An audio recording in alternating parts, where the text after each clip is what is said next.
Alors, on va passer au message. Notre frère Angelin qui va partager son cœur. Je pourrais même dire évangéliste Angelin qui va partager son cœur. Et je ne serais pas surpris ce matin, un homme de Dieu connecté au cœur de papa qui désire délivrer le message que Dieu a mis sur son cœur ce matin. Je ne serais pas surpris que vous puissiez repartir ce matin avec une parole fraîche de Dieu pour vous, alors que nos cœurs soient grands ouverts ce matin. On peut l'accueillir chaleureusement? Amen. Merci, pasteur André Junior. On bénit le Seigneur. Merci, Seigneur, pour ce temps. Bonjour, famille Eva, vous allez bien? Oh, je suis bien content. Je réalise que la dernière fois que j'ai prêché à l'Eva, c'était l'année dernière, en avril, quelque part là-bas. Ou je ne me souviens plus, en juin, avril. En mai, oui, c'est ça.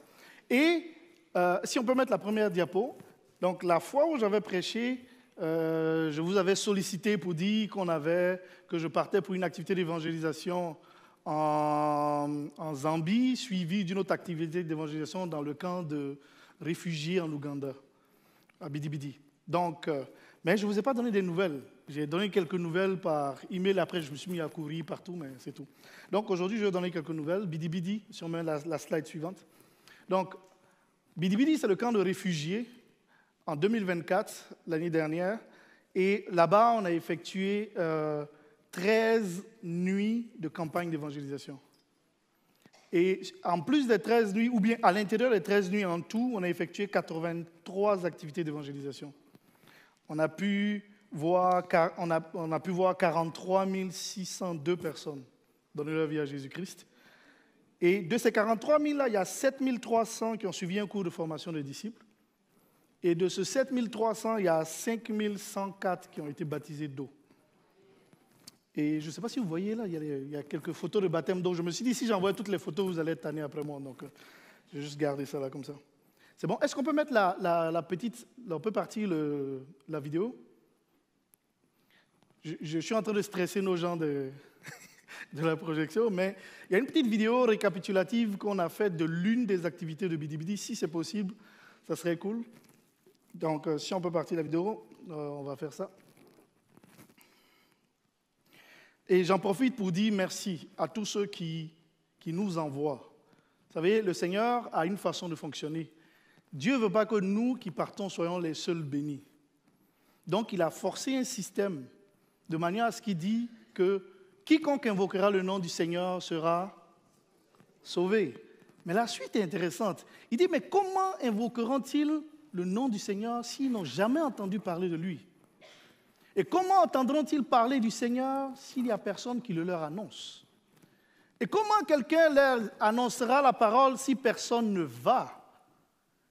Et comment quelqu'un partirait si personne n'est envoyé? Selon qu'il est écrit qu'il est beau, qu'ils sont beaux les pieds de ceux qui annoncent une bonne nouvelle.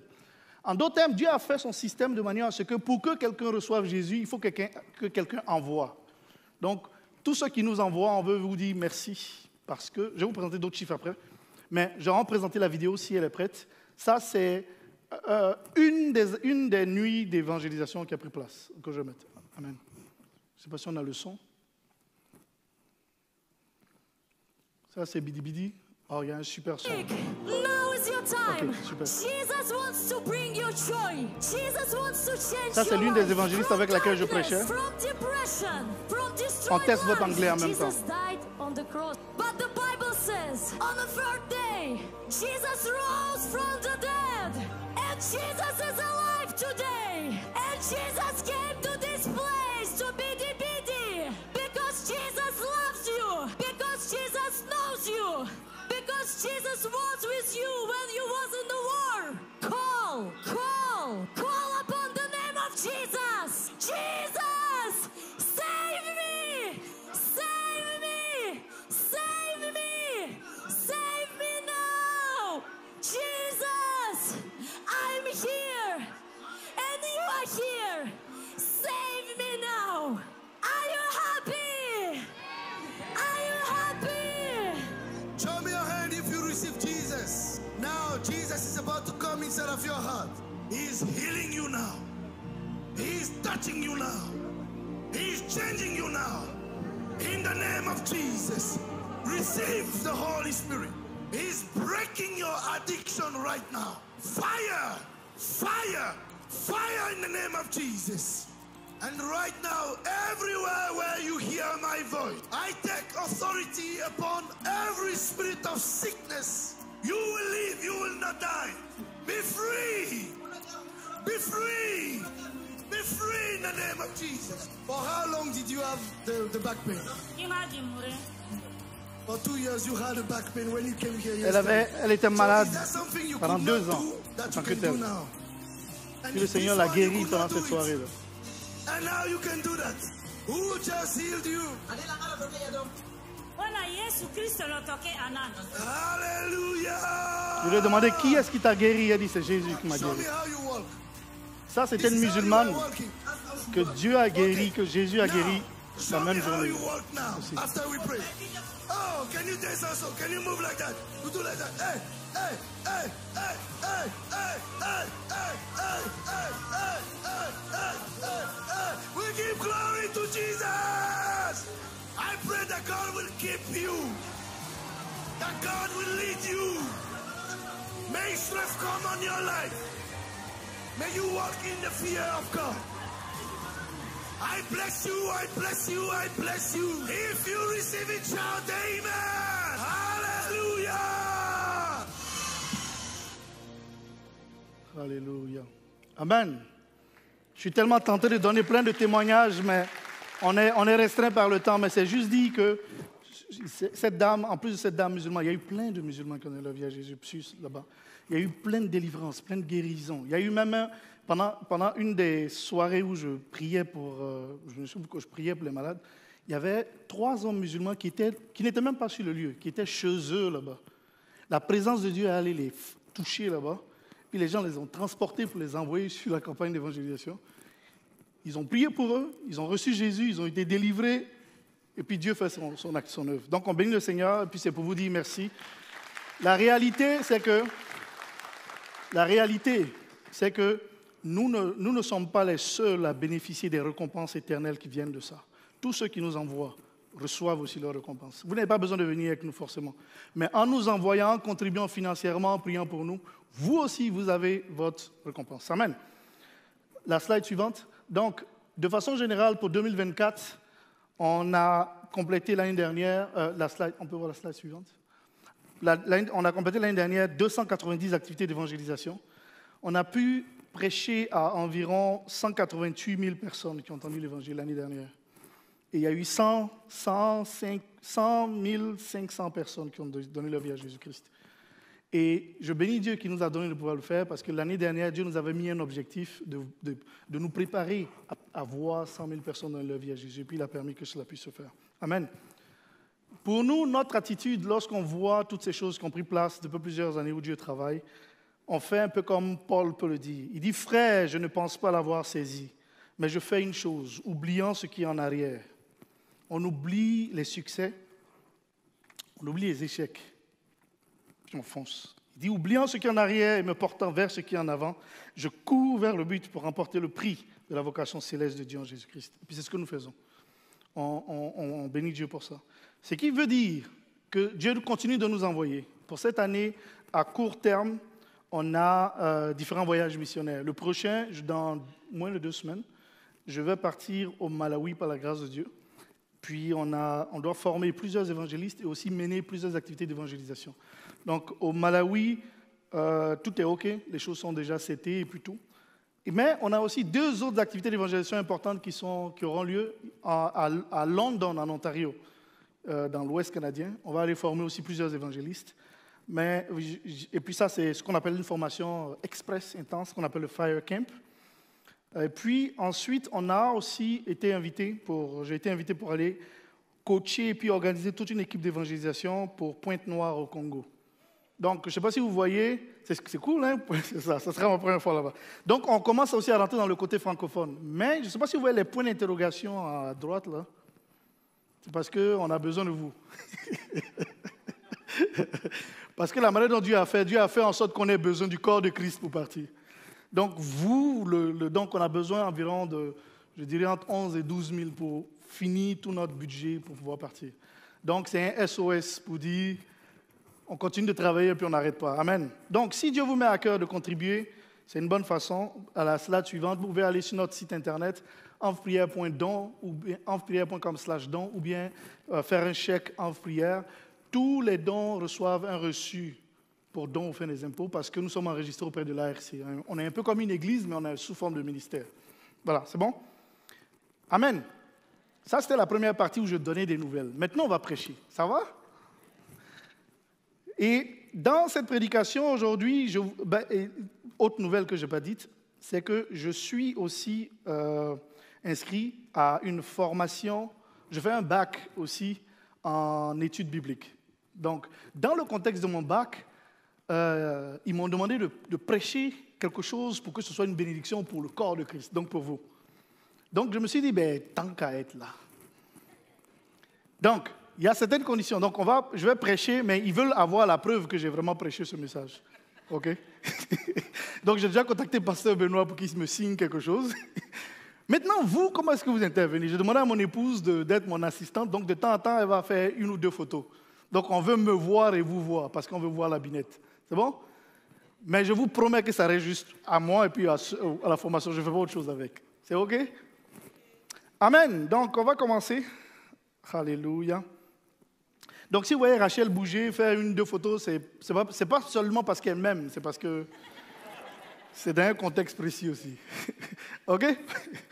Donc, je vais prêcher. Le message que je veux partager aujourd'hui porte sur les ossements desséchés. Est-ce qu'on peut dire ossements desséchés? Vous savez, quand on entend des ossements desséchés, pour que des ossements soient desséchés, déjà ossement, c'est un problème, mais quand on ajoute desséché, c'est comme on ne peut rien faire avec. Parce que pour avoir des ossements, ça veut dire que l'être est mort. C'est ça, non? Si c'est une personne, si tu as des ossements, que tu es capable de voir les ossements, c'est très rare que la personne soit vivante. De plus, si en plus ils sont desséchés, ça veut dire qu'ils sont morts, ça fait longtemps. OK? Donc, dans le contexte de ce message, mon but, c'est de susciter la foi dans vos cœurs. Et l'un de mes objectifs aussi, c'est de vous faire voir la puissance de la parole de Dieu. Pour nous, il y a plusieurs années, tout ce que vous avez vu, et puis on a parlé on a vu plein de miracles, et puis toutes ces choses prendre place. Il y a plusieurs années que je n'avais même pas vu une seule personne sauvée. Je pouvais compter sur les doigts de la main les personnes avec qui j'avais partagé l'évangile. Mais par la grâce de Dieu, on a pu voir aujourd'hui près de 300 000 personnes donner leur vie à Jésus. Si on m'avait dit ça, je n'aurais même pas cru. Je me souviens la première année où on a vu 3 000 personnes donner leur vie à Jésus. J'étais tellement content, j'ai dit, je peux mourir et puis aller au ciel. Mais Dieu a beaucoup plus. Le point que je veux dire pour chacun de nous, Dieu a beaucoup plus pour vous. Amen. Donc, on va commencer, notre texte va être dans Ézéchiel. Ah ouais, il y en a qui connaissent très bien ce texte. OK, donc on va aller dans Ézéchiel 37. Ézéchiel 37, versets 1 à 10. La Bible dit, « La main de l'Éternel », je lis dans la version Louis II, « La main de l'Éternel fut sur moi, et l'Éternel me transporta en esprit et me déposa dans le milieu d'une vallée remplie d'ossements. Il me fit passer auprès d'eux, tout autour, et voici, ils étaient fort nombreux à la surface de la vallée, et ils étaient complètement secs. Il me dit, « Fils de l'homme, ces os pourront-ils revivre ?» Je répondis, « Seigneur éternel, tu le sais. » Je pense qu'il est sage. Il sait que quand Dieu pose une question, c'est mieux de savoir comment faire. Verset 4. Il me dit, « Prophétise sur ces eaux et dis-leur, ossements desséchés, écoutez la parole de l'Éternel. Ainsi parle le Seigneur, l'Éternel à ces eaux. Voici, je vais faire entrer en vous un esprit et vous vivrez. Je vous donnerai des nerfs, je ferai croître sur vous de la chair, je vous couvrirai de peau, je mettrai en vous un esprit et vous vivrez.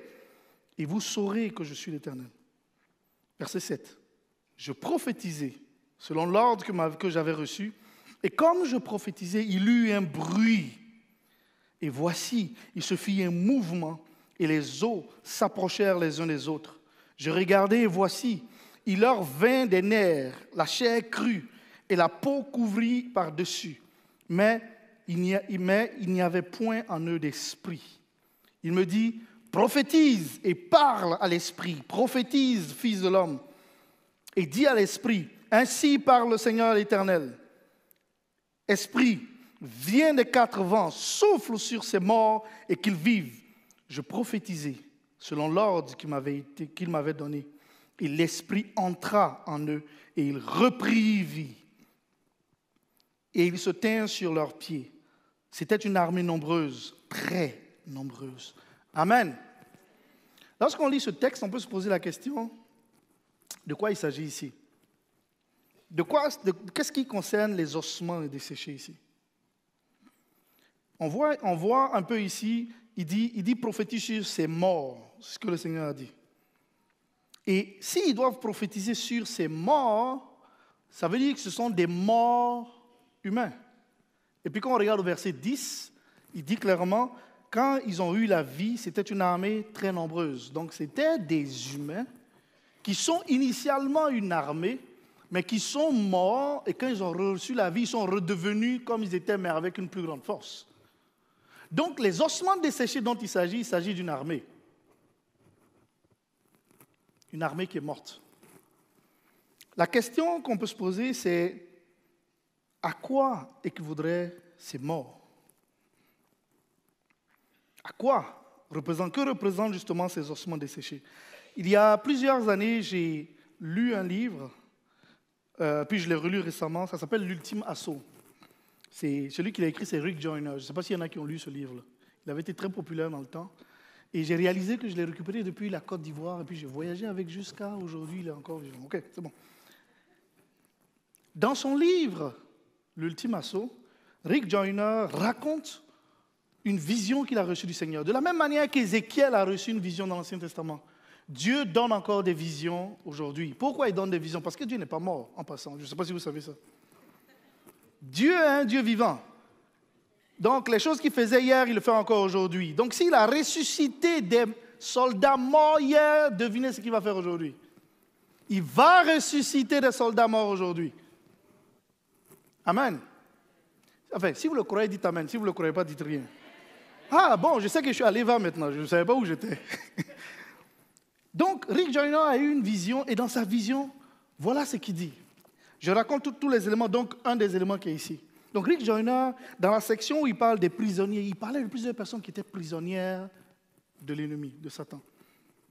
Et là-dedans, dans sa vision, il dit, derrière les premiers bataillons, il parlait des bataillons de l'armée ennemie, de l'armée de Satan. Il dit, donc il a vu les bataillons de l'armée de Satan, une horde de démons qui avançait, et puis il dit, en arrière d'eux, il dit, se trouvait une multitude d'autres chrétiens. Donc des chrétiens qui étaient devenus esclaves de l'armée de Satan. Écoutez très bien ce bout-là. Et ces chrétiens étaient prisonniers de cette armée. Tous étaient blessés et sous la surveillance de démons, plus petits, nommés peur. Il semblait y avoir plus de prisonniers que de démons dans l'armée. C'est là que le texte qui est là il intervient. Chose curieuse, ils avaient encore leur épée et leur bouclier, mais ils ne s'en servaient pas. C'était bouleversant de voir une telle foule maintenue captive par un nombre infime de petits démons de la peur. Il aurait juste suffi aux chrétiens d'utiliser leurs armes pour se libérer facilement et causer probablement un grand dommage à toute la horde démoniaque. Bien au contraire, ils poursuivaient leur marche dans la soumission. Rick Joyner continue, il dit, à la page 19 de son livre, il dit « J'ai remarqué que les démons de l'armée de Satan étaient montés sur les chrétiens, mais n'étaient pas en eux, comme c'était le cas des non-chrétiens. Il était évident qu'il aurait suffi à ces croyants de ne plus être en accord avec leurs démons pour être libérés. » Ça, il parle de nous, là. À la page 23, Rick Joyner dit dans son livre, « Je me retournai alors et je vis l'armée du Seigneur debout derrière moi. » Donc, il a vu en avant une portion de l'armée du Seigneur qui était esclave de démons. Mais quand il s'est retourné, il a vu l'armée du Seigneur qui, eux, n'étaient pas esclaves de démons. Mais regardez leur particularité. Elle était bien moins nombreuse et pourtant elle était composée de milliers de soldats. Ce qui me troubla et me désespéra fut de réaliser qu'il y avait en réalité beaucoup plus de chrétiens asservis par le malin qu'il y en avait dans l'armée du Seigneur. J'examinais de plus près l'armée du Seigneur et il me sembla que la situation était des plus décourageantes. Un petit nombre de soldats avaient revêtu toute l'armure. Ils étaient nombreux, à n'en avoir qu'une ou deux petites parties. Certains n'en avaient même pas du tout. On comptait déjà beaucoup de blessés. La plupart de ceux qui portaient leur armure entière se tenaient cependant qu'un petit bouclier. Ne tenaient cependant qu'un petit bouclier. Et je le savais, il suffirait, et je le savais, ne suffirait pas à les protéger de l'assaut imminent. Donc voici l'état de l'armée de Dieu aujourd'hui. On a des démons qui sont montés sur les chrétiens. Ils les influencent. Ils ne peuvent pas entrer en eux parce qu'ils ont le Seigneur. Mais n'empêche, ils peuvent les influencer puis les conduire à faire des choses. On a des démons qui sont on a des chrétiens qui sont mal équipés. D'autres ont un tout petit bouclier devant une grosse armée. Et d'autres sont transportés avec toute leur armure et leur épée dans l'armée de Satan et puis ils ne font rien. Ils peuvent juste bouger et puis dire quelque chose, mais ils ne font rien. Ils sont paralysés. C'est l'état de l'armée actuelle. Et dans ce contexte-là, Dieu a la même question que Dieu a posée à Ézéchiel. Fils de l'homme, ces ossements peuvent-ils revivre? Dieu poserait la même question à nous aujourd'hui. Il dirait, fils de l'homme, est-ce que mon armée, est-ce qu'elle peut revivre? C'est quoi la situation de l'armée de Dieu aujourd'hui, quand on regarde? Si on regarde, les ossements desséchés représentent les soldats, l'armée de Dieu. Mais qu'est-ce qui nous atteint? La tiédeur spirituelle. On n'est ni chaud, ni froid, ni bouillant. Le Seigneur dit, si tu n'es ni chaud, ni bouillant, je te vomis, ni froid, ni bouillant, je te vomirai de ma bouche. C'est ce qu'il dit. La tiédeur spirituelle.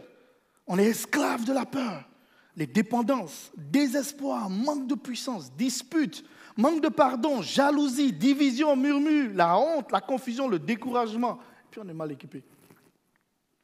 On a une très faible vie de prière. Si je demande à quelqu'un aujourd'hui, tu pries combien de temps par an? Je donne une chance, quoi. On répondrait quoi? Ah, je prie quand je mange. Bon, ça c'est bon, ça, au moins ça passe. Mais toujours est-il.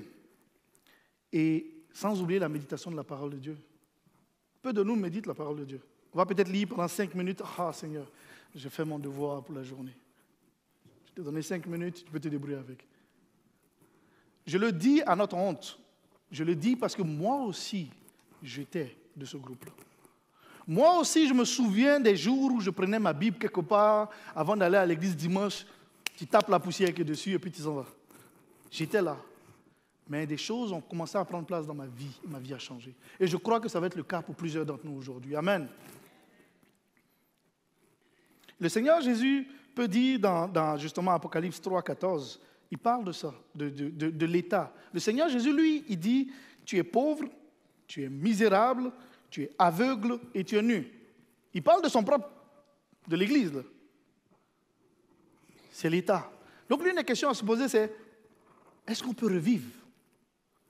Qu'est-ce qu'on peut faire de cette situation? Est-ce qu'elle peut changer? C'est ça la vraie question que le Seigneur pose.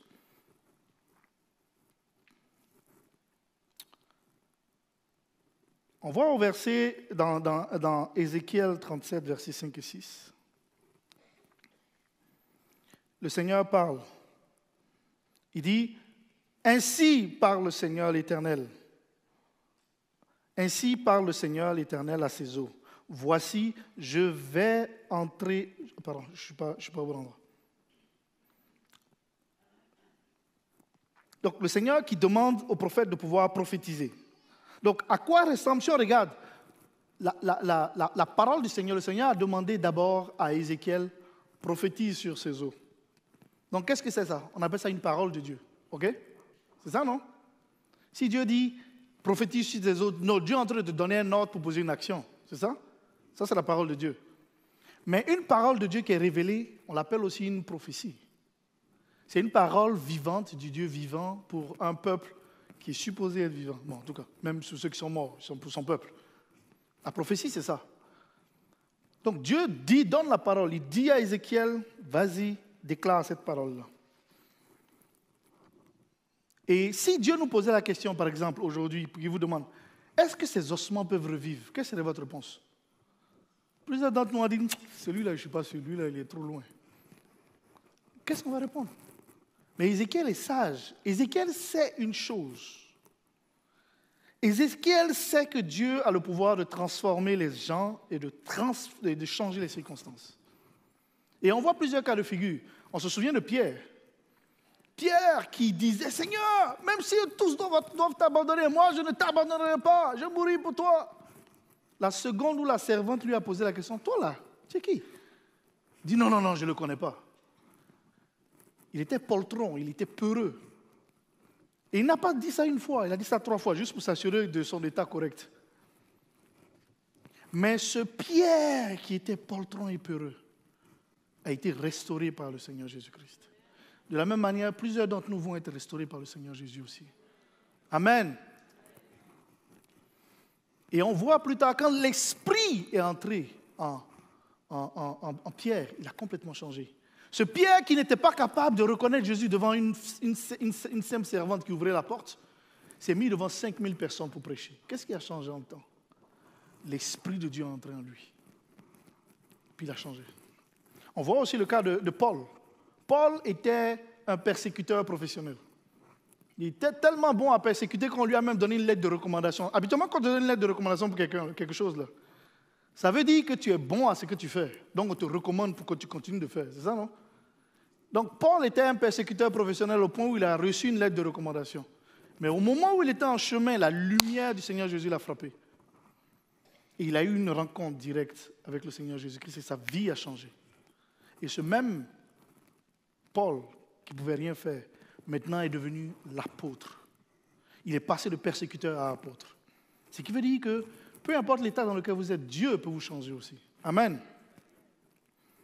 La Bible dit que la vie et la mort sont au pouvoir de la langue. Lorsque l'apôtre, lorsque le prophète a entendu la parole et a prophétisé cette parole, ce qui s'est passé, c'est quoi? On voit que les ossements ont commencé à bouger, on a entendu un bruit, et puis la vie est entrée. Amen. De la même manière, ça va se passer pour nous aussi aujourd'hui. La Bible dit, il dit au verset 6, « Je vous donnerai des nerfs, je ferai croître sur vous de la chair et vous couvrirez de peau. Je mettrai en vous un esprit et vous vivrez. » Les nerfs, représentent des muscles. Il dit, donc, ils représentent le fait d'être fortifié. On voit dans Éphésiens 3,16, la Bible dit, où Paul est en train de prier pour l'Église, il dit, je me mets à genoux devant le Père, de qui procèdent toutes les familles du ciel et de la terre. Je lui demande que vous soyez fortifiés avec puissance dans votre être intérieur. Qu'est-ce qui se passe quand les nerfs arrivent? Tu commences à avoir une force à l'intérieur que tu n'avais pas. Amen. Et il y a aussi, il dit, je ferai croître sur vous la chair. La chair va représenter l'esprit de force. Dans Ésaïe 11, verset 2, la Bible parle de ça. Et il dit, je vous couvrirai de peau. La peau dont il parle, pensez à Adam lorsqu'il avait péché. Puis il a découvert qu'il était honte. Il était honteux, il avait honte. Mais quand il a découvert qu'il avait honte, qu'est-ce que Dieu a fait? Dieu a tué un animal, a pris la peau, puis l'a couvert. Mais pour nous, l'animal a déjà été tué. Et ce n'est pas un animal, c'est le Seigneur Jésus-Christ, qui est l'agneau de Dieu. Et quand il dit « je vous recouvrirai de peau », c'est la peau du Seigneur Jésus-Christ qui va nous recouvrir. Mais qu'est-ce qui se passe lorsque l'agneau de Dieu vient vous recouvrir? Vous devenez invincible. Et là maintenant, vous pouvez aller de gloire en gloire, de victoire en victoire. Alors qu'avant, vous alliez d'échec en échec. Vous prenez la direction dans l'autre sens. Parce que la peau du Seigneur maintenant vient vous recouvrir. Des choses que vous n'étiez pas capable de faire avant, vous serez maintenant capable de le faire. Parce que Dieu va vous donner la force. Amen. Mais l'une des questions qu'on peut se poser, c'est de quoi avons-nous besoin pour expérimenter cette vie de Dieu? De quoi vous avez besoin? La première chose dont on a besoin, c'est la foi. Vous vous souvenez que Dieu a dit au prophète, « Fils de l'homme, prophétise ». Il a demandé à Ézéchiel de prophétiser. Imaginez qu'Ézéchiel, au lieu de prophétiser, se met à réfléchir, « Seigneur, pas sûr, ces ossements ils sont trop vieux. » Est-ce que tu as vu comment ils étaient? Et puis commence à commenter. Donc, pour que Ézéchiel se mette à prophétiser, ça veut dire qu'Ézéchiel a d'abord cru la parole de Dieu. Ça, c'est la première chose.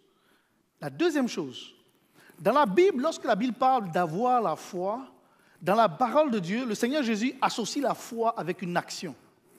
Si vous dites j'ai la foi et que vous ne faites rien, vous n'avez pas la foi. Je ne sais pas si vous voyez ce que je veux dire. Donc, la foi implique de poser une action. Pour nous tous. La manière dont tu démontres que tu as la foi, ce n'est pas les actions que tu fais. Si le Seigneur te dit viens et suis-moi, la manière dont tu démontres que tu as la foi en lui, c'est tu viens, c'est que tu viens et tu le suis. Si le Seigneur te dit va dans cette direction, même si tu vois toute la gang de gangsters qui sont là, qui te regardent bizarrement, et le Seigneur te dit vas-y, si tu as foi dans sa parole, qu'est-ce que tu vas faire? Tu y vas. Et la foi dans la parole de Dieu nous a changé nos vies. Pourquoi est-ce que c'est important de croire dans la parole de Dieu? C'est parce qu'il y a de la puissance dans la parole de Dieu. La Bible dit, et c'est le Seigneur Jésus qui dit, la Bible dit qu'il soutient toutes choses par sa parole. Je ne sais pas si vous savez que Dieu ne peut pas mentir. Juste comme ça, en passant. Mais le moment où vous réalisez, je ne dis pas simplement que ce soit dans votre tête, le moment où vous réalisez que Dieu ne peut pas mentir, votre vie ne va plus être la même. Ça veut dire que le moment où il va dire une parole, vous savez que la parole est suffisamment solide pour que vous puissiez tenir dessus.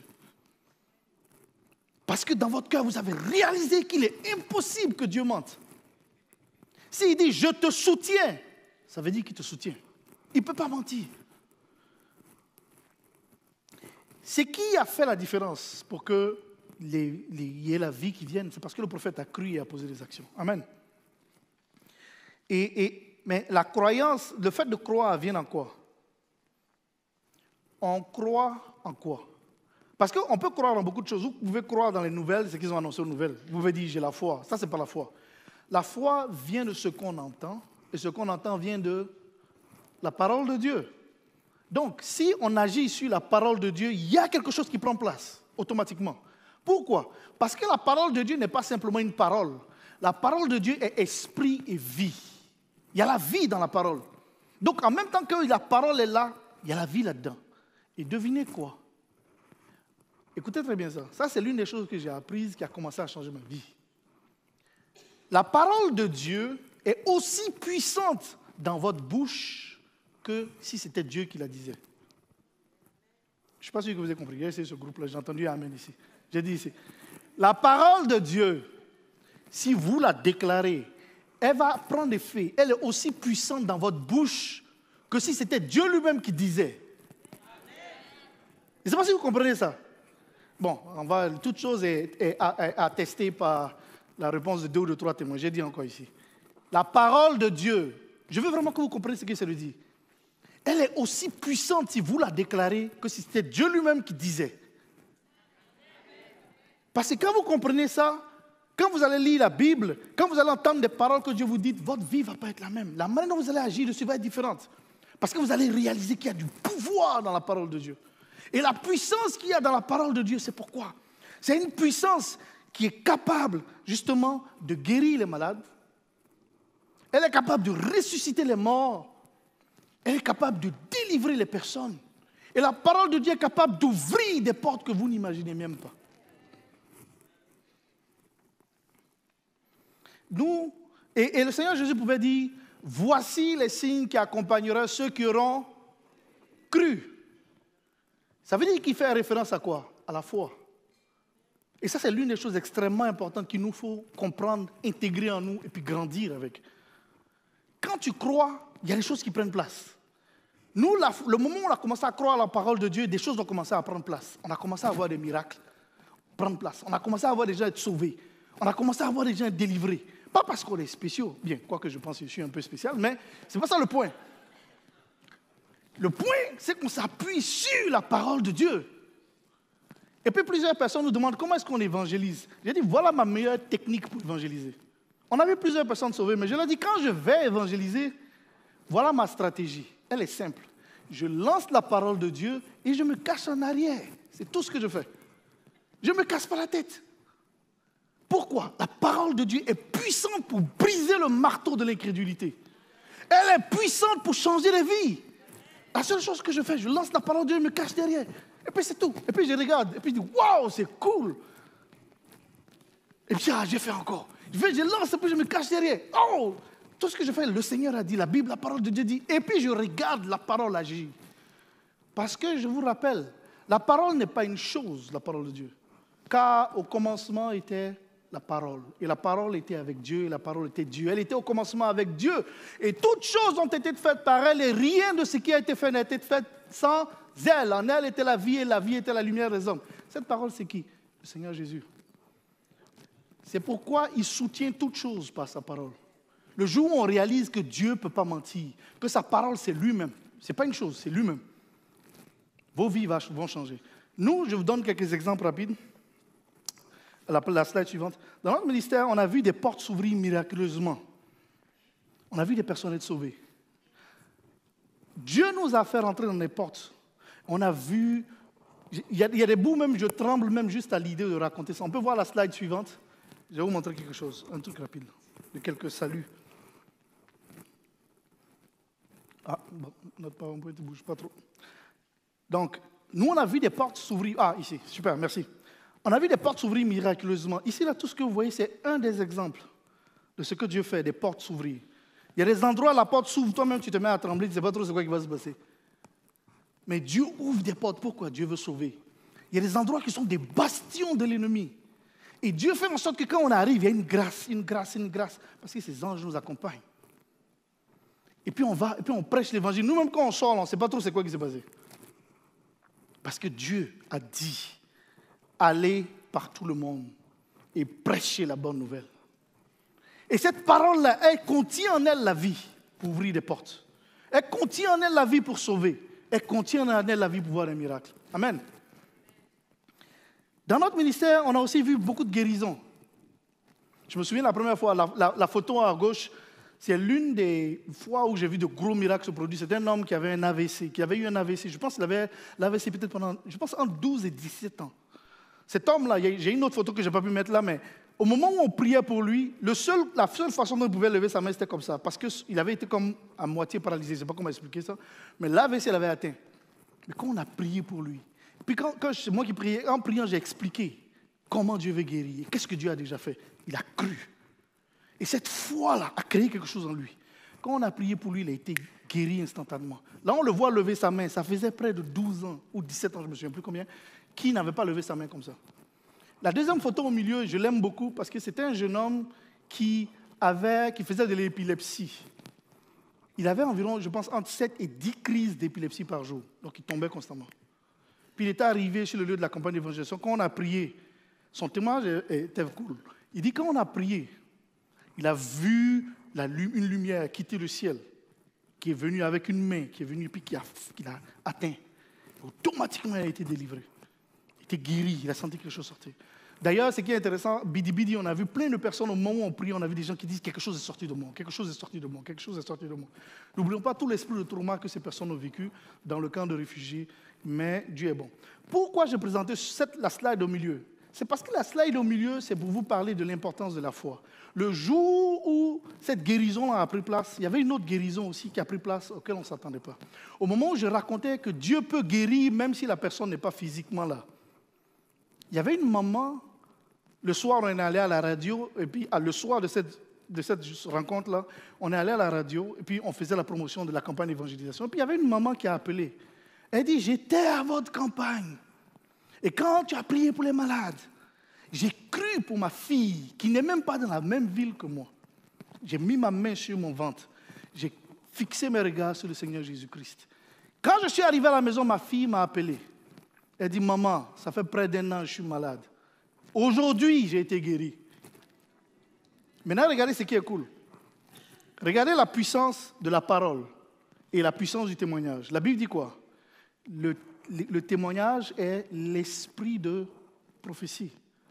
Donc, le témoignage de Jésus est l'esprit de prophétie. Ça veut dire que chaque fois qu'on témoigne de ce que Jésus fait, qu'est-ce qu'on fait? On est en train de relâcher encore une autre parole qui vient de Jésus, mais sous forme de prophétie. Je ne sais pas si vous voyez comment c'est cool. C'est pourquoi c'est important de témoigner de ce que Dieu fait dans vos vies. Parce qu'à chaque fois, vous prophétisez. Amen. Maintenant, suivez ça. Vous voyez la photo à droite, en haut, c'est ma petite sœur. Ça, c'était au Ghana. La photo au milieu, c'était où là? C'était en Tanzanie. À droite, en haut, c'est ma petite sœur au Ghana. On était là pendant une campagne d'évangélisation. Et pendant la campagne d'évangélisation, elle est venue me voir. Elle était tellement contente parce qu'elle vivait au Ghana. Et puis ça faisait près de 15 ans, on ne s'est pas vu. Mais enfin, après, ça c'est mon histoire personnelle, ça ne vous regarde pas. Bon. Pendant qu'elle était là-bas, elle est venue me voir. Et elle a commencé à voir des miracles se produire. Elle me dit, oh, j'ai mon ami qui est quelque part à Accra. Nous, on était à Kumasi, qui est près de 600 km, je ne sais pas combien. Elle dit, j'ai mon ami qui est à Accra. J'ai dit, OK. Et son ami est malade. Ça faisait près de 3 mois, son ami ne pouvait même pas se déplacer pour aller aux toilettes. Elle ne pouvait même pas faire son lavage, elle ne pouvait rien faire pendant près de 3 mois. Elle avait maigri. Je lui ai dit, et puis je lui ai raconté l'histoire de ce qui a pris place dans l'événement qui s'est passé au milieu, là, de la maman dont la fille a été guérie à distance. Puis je lui ai dit, regarde ce qui va se passer. J'ai dit, si tu crois pour ton ami, Dieu va la toucher aussi. J'ai dit, lorsqu'on va prier, toi, représente ton ami. Mets ta main sur ta tête, parce qu'elle avait mal un peu partout. Si c'était un coin, je l'ai dit un coin, mais j'ai dit, mets ta main sur ta tête et puis crois pour ton ami. Et lorsqu'on a prié, ça c'était à Accra en haut. Lorsqu'on a prié, elle m'a rappelé, je pense 2 jours après, son ami l'a appelé. Elle dit, j'ai été guéri. Son ami ne savait même pas qu'on priait pour elle. Elle ne savait même pas qu'on se souciait d'elle. Mais la puissance de la parole peut traverser les ondes. Ça peut traverser les endroits. Pourquoi? Parce que Dieu n'est ni limité par le temps, ni limité par les circonstances. Il n'a pas besoin de billets d'avion pour se déplacer. Lui-même, il va plus rapidement que l'éclair. Amen. Maintenant, ce qui est cool, la photo en bas, à droite, ça c'est Rachel et moi lorsqu'on était à Abidjan. Et puis, c'est mes 2 sœurs. Et puis, la fille qui est en plein milieu, là, à droite de Rachel, c'est cette fille-là. 1 an plus tard, elle est venue nous voir à Abidjan. Quand on est arrivé à Abidjan, elle est venue nous dire merci. Puis, elle a montré la photo avant, puis tu vois la photo après.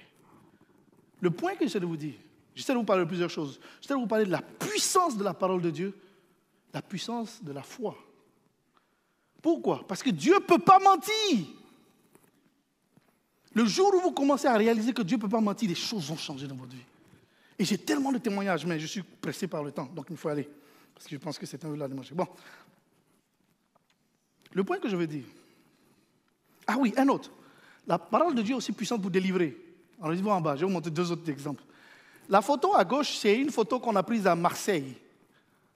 Et à Marseille, on faisait une formation d'évangélisation comme celle qu'on va faire à London, en Ontario, le mois prochain.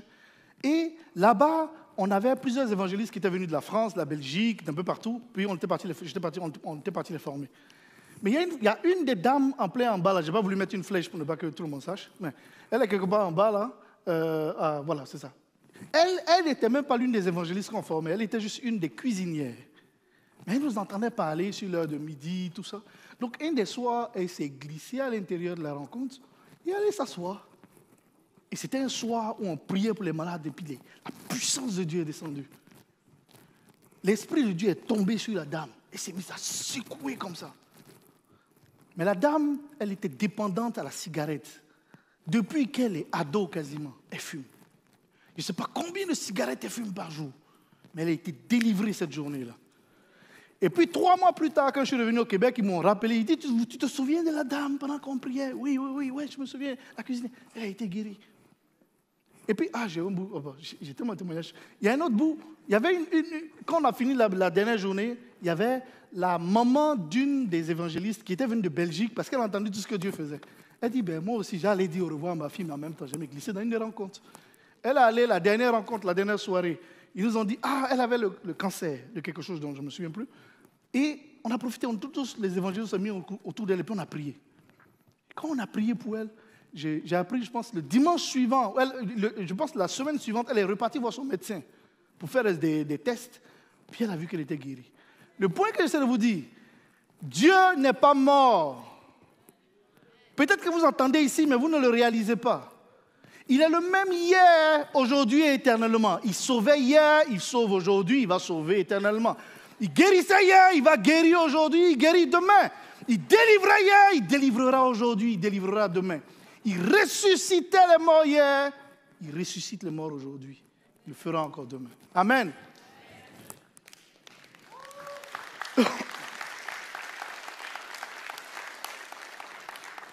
Et il y a une armée nombreuse une fois que Ézéchiel a prêché. Il y a une armée nombreuse qui s'est levée. Il dit au verset 10, elle était très nombreuse. Ce qui veut dire que tous ceux qui étaient morts, devinez qu'est-ce qui s'est passé. L'esprit est entré en eux. La vie est entrée en eux. Et ils se sont tenus debout. Vous savez, quand les soldats se tiennent debout, c'est quoi qu'ils avaient dit? Ça veut dire qu'ils sont prêts à aller se battre. Et ils sont prêts à se venger de tous ceux qui les ont maltraités. Amen. Et c'est ce qui va se passer pour plusieurs. Dieu va vous changer. Peut-être qu'il y a des endroits où vous étiez dans la dépression.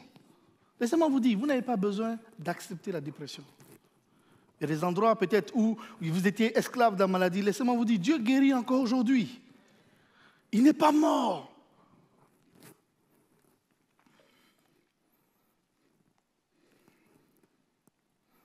Et cette armée nombreuse qui va se naître, c'est une armée aujourd'hui parmi nous. C'est une armée qu'on pouvait voir un peu dans Matthieu 21, verset 1 à 11, où quand le Seigneur Jésus entrait à Jérusalem, ils se sont mis à chanter « Hosanna au Dieu très haut ». Béni soit celui qui vient dans le nom du Seigneur. Vous vous souvenez de ce passage-là? Mais ceux-là, c'est ceux-là qui constituent l'armée. Très nombreuse. C'est une armée de nobody. C'est une armée de personnes inconnues. C'est une armée faite d'hommes, de femmes, d'enfants. Je ne sais pas si vous savez que dans l'armée de Dieu, Dieu est en train de préparer une armée, même dans les groupes de 0 à 2 ans. Je ne sais pas si vous savez ça. Psaume 8 en parle. Psaume 8 dit, de la bouche des enfants à la mamelle, tu as fait jaillir la louange. D'après vous, pourquoi est-ce que vous croyez que Satan veut tuer tous les enfants? Parce qu'il le fatigue. Il passe le temps à louer Dieu. Donc quand vos enfants pleurent, là, arrêtez de les frapper ou arrêtez de dire pourquoi tu pleures. Ils sont en train de louer Dieu. Bon, ils ont aussi faim, mais entre autres. Le point est que Dieu, de chaque catégorie, jusqu'aux aînés, il va faire une armée. La question est, qui enverrai-je? Et qui marchera devant nous? Qui répondra à cette question? Alléluia.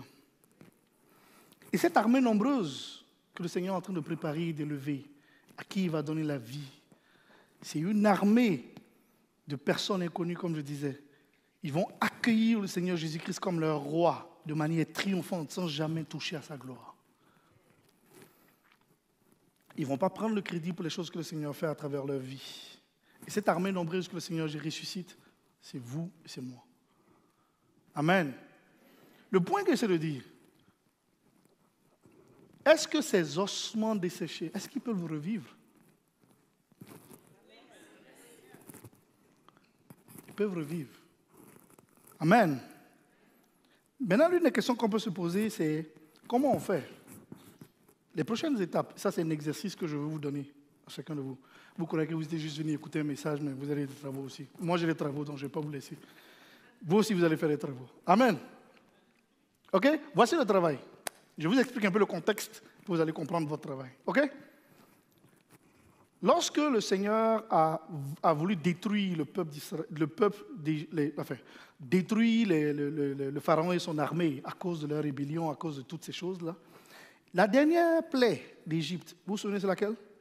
C'était la mort de tous les premiers-nés, que ce soit animal ou que ce soit humain. OK? Mais Dieu a dit quelque chose à Moïse. Il dit, voilà ce que tu vas faire. Tu vas prendre une feuille d'hysope, tu vas la tremper dans du sang, et tu vas la mettre sur le linteau de tes portes. Donc, quels sont les éléments dont on a besoin? Premièrement, le sang de Jésus-Christ. Ça, c'est déjà couvert. Le Seigneur Jésus est mort à la croix. OK? Mais il y a quelque chose dont on a besoin. Imaginez que quelqu'un regardait juste le sang et ne l'appliquait pas sur le linteau de sa porte. Est-ce que cette personne allait être préservée de la destruction? Non, c'est là qu'intervient notre rôle. Vous vous souvenez, j'ai parlé de la foi, l'importance de la foi. La feuille d'hysope représente la foi. Pour que les choses prennent place dans votre vie, il faut que vous preniez cette action avec la feuille d'hysope, que vous la trempiez dans le sang de Jésus et que vous l'appliquiez. Commencez à appliquer le sang de Jésus-Christ dans les situations qui vous concernent. Appliquez le sang de Jésus-Christ dans votre famille. Appliquez le sang de Jésus dans votre pensée. Appliquez le sang de Jésus sur votre cœur. Appliquez le sang de Jésus. Demandez la force de Jésus pour votre famille. Amen. Je me souviens de ce que le Seigneur Jésus a fait pour notre propre famille. Notre deuxième fils est né très prématuré. à 5 mois de grossesse, à 5 mois de gestation, comme ils disent. Au point où les médecins nous suggéraient indirectement, c'est de laisser faire la nature. On sait ce que ça veut dire. C'est laisser-le mourir. On dit ah. Et on a commencé à prier. Je me souviens même du moment où on est arrivé devant un médecin. Il a sorti une longue liste de maladies potentielles. La liste là même, là, tu l'entends, toi-même tu es déprimé. Il va avoir des problèmes aux yeux, il va avoir des problèmes cardiaques, il va avoir des problèmes au ventre, il va avoir des problèmes aux poumons, il va avoir des problèmes... C'est bon, monsieur, c'est bon. Vous entendu. On dit, mais nous, on a un Dieu, on va prier. Puis on a commencé à prier chaque jour, on priait, chaque jour, on priait, chaque jour, on priait. Aujourd'hui, en plus, il a ajouté dans tout ça, il a ajouté aussi, il va avoir des allergies. Et puis, il avait toutes sortes d'allergies. Quand il est né, il était tellement petit. On ne savait même pas s'il allait faire une journée. On a continué de prier. Dieu lui a donné la force. Dieu lui a donné la vie. Dieu a restauré ses poumons. Dieu a restauré sa vision. Dieu a restauré tout. Dans la maison, là même, nous tous, on a apporté des lunettes dans notre famille. Sauf celui-là.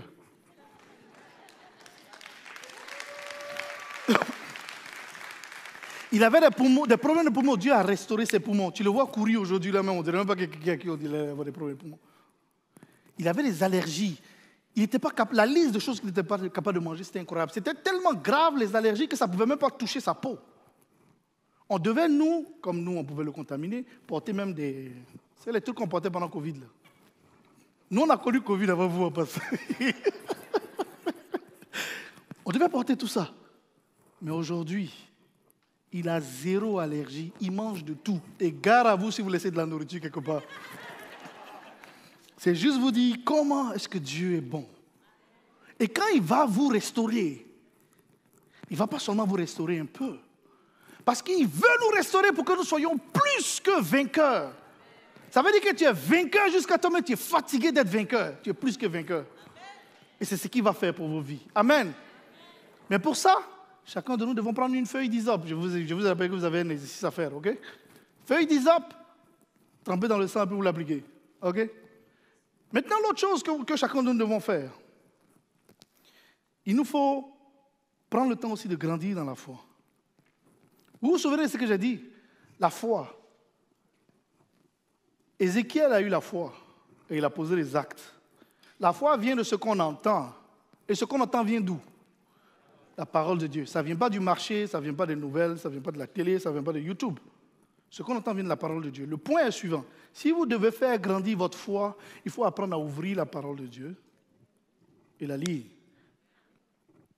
Josué 1,8. Que ce livre de la loi ne s'éloigne point de ta bouche. Médite-le jour et nuit pour agir fidèlement selon tout ce qui est écrit, car c'est alors que tu auras du succès dans tes entreprises, c'est alors que tu réussiras. Psaume 1,1.